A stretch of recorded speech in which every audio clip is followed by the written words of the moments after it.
Hello, learners, how are you?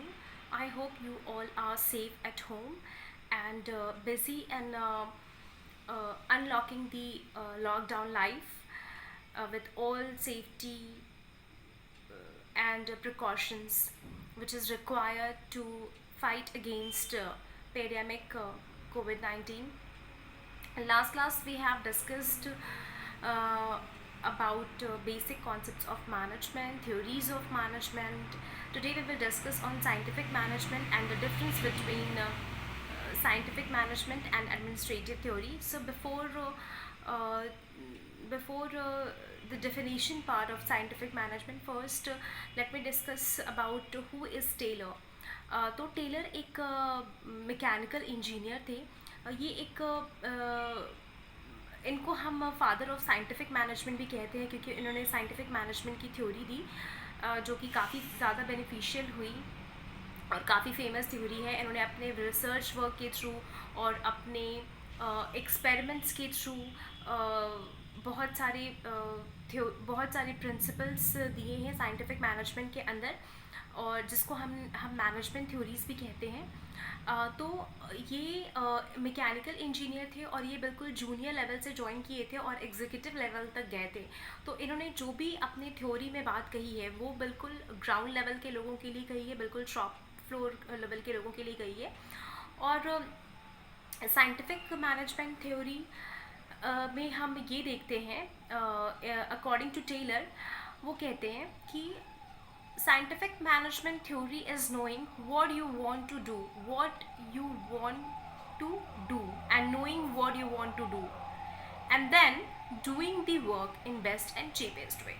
So it is as simple as that कि scientific management theory में सबसे पहले हमें जानना होता है कि हम क्या करना चाहते हैं या हमें अपने वर्कर्स से, अपने लेबरर्स से क्या करवाना है और फिर इस बात पे फोकस करना कि ये काम बेस्ट और चीपेस्ट वे में कैसे हो जाए।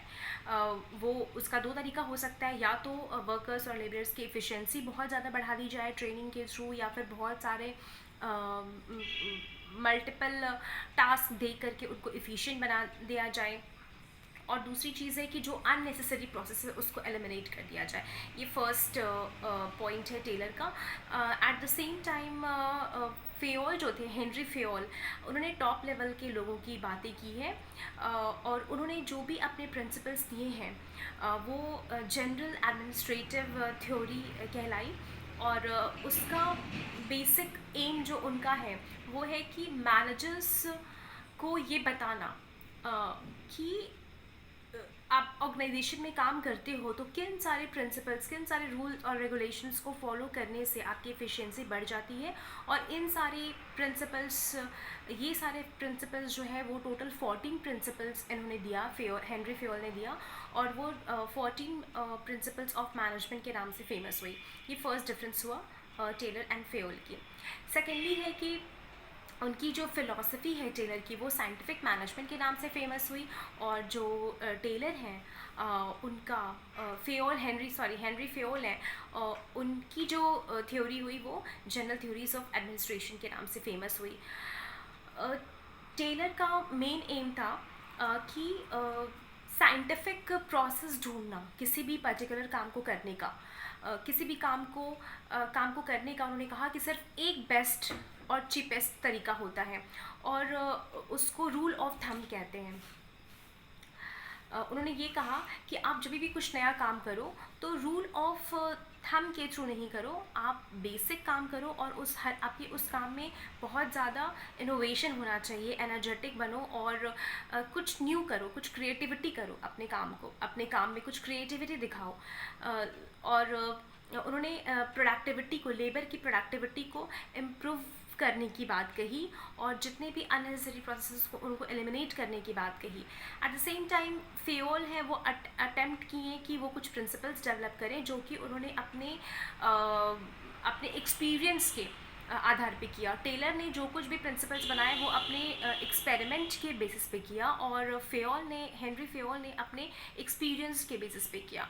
तो स्टार्टिंग में वो जिस ऑर्गेनाइजेशन पे काम करते थे बहुत ही लोअर लेवल पे ही काम करते थे और उन्होंने उसमें ऑर्गेनाइजेशन में काफ़ी सारे ड्रॉबैक्स देखे और उन्होंने खुद उस चीज़ को एक्सपीरियंस किया कि इस लेवल पे ये सारे ड्रॉबैक्स हैं जिसको ओवरकम करने के लिए अगर हम ये रूल्स फॉलो करते हैं तो काम प्रोडक्टिविटी और अच्छी होती, और ऑर्गेनाइजेशन में जो यूनिटी ऑफ कमांड है, यूनिटी ऑफ डायरेक्शन है, and spirit de corps etcetera, scalar chain, इन्होंने कई सारे 14 प्रिंसिपल दिए, वो उन्होंने एज अ प्रिंसिपल इम्प्लीमेंट किया आने वाले समय में।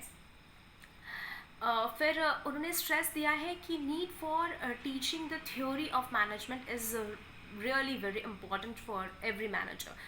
और जो टेलर थे उनका जो प्रिंसिपल था वो जैसे मैंने बताया कि लोअर लेवल शॉप फ्लोर के लिए था, और जो फेयोल का, हेनरी फेयोल का प्रिंसिपल था वो यूनिवर्सली एक्सेप्टेड था, वो सारे लेवल के लिए इक्वल था, चाहे वो टॉप लेवल हो या बॉटम लेवल हो या मिडिल लेवल हो, सारे लेवल के लिए इक्वल था। तो these are some basic difference between Taylor's theory and Fayol's theory.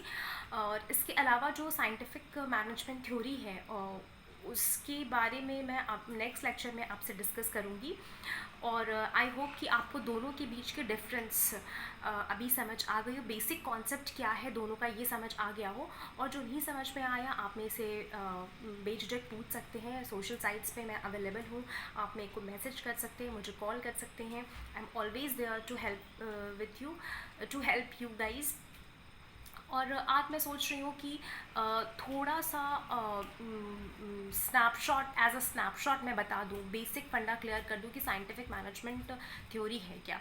तो जो टेलर का साइंटिफिक मैनेजमेंट थ्योरी है वो, जैसे कि मैंने डेफिनेशन से बताया कि आपको क्या करवाना है लोगों से, उसको जानना, what you want to do, and then doing it in best and cheapest way. इसको सबसे कम समय में और बहुत अच्छे तरीके से कैसे किया जाए, और जितने अननेसेसरी प्रोसेस है उसको एलिमिनेट कर दिया जाए। उन्होंने अपने प्रिंसिपल में काफ़ी सारी चीज़ें बताई हैं, जैसे कि रूल ऑफ थंब, जैसे मैंने अभी बताया कि रूल ऑफ थंब किसी काम को करने का नहीं होता है। आप हर एक काम को जब भी करो कुछ इनोवेशन उसमें लाओ, नई चीज़ें लाओ, अपनी क्रिएटिविटी दिखलाओ।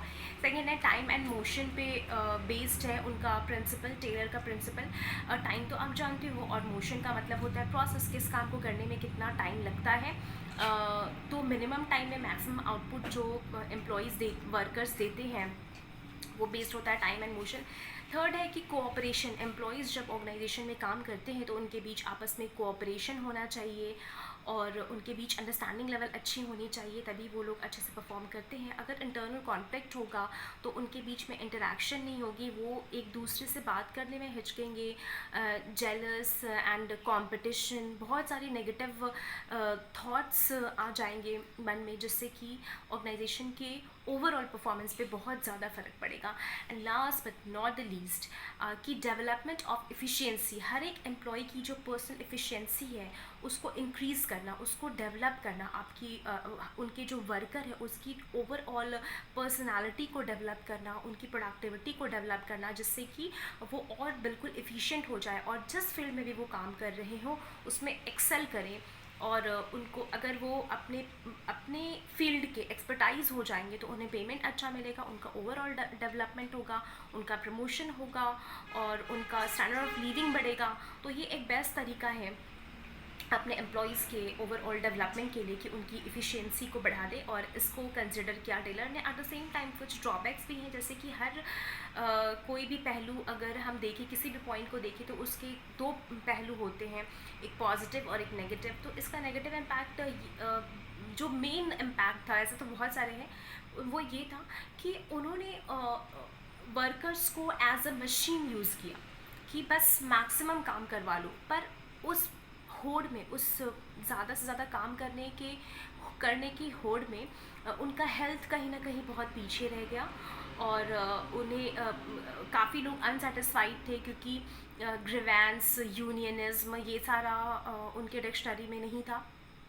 और मेन चीज़ हेल्थ होती है, ज़्यादा पेमेंट के चक्कर में, ज़्यादा कमाने के चक्कर में उनके हेल्थ पर बहुत फ़र्क पड़ा।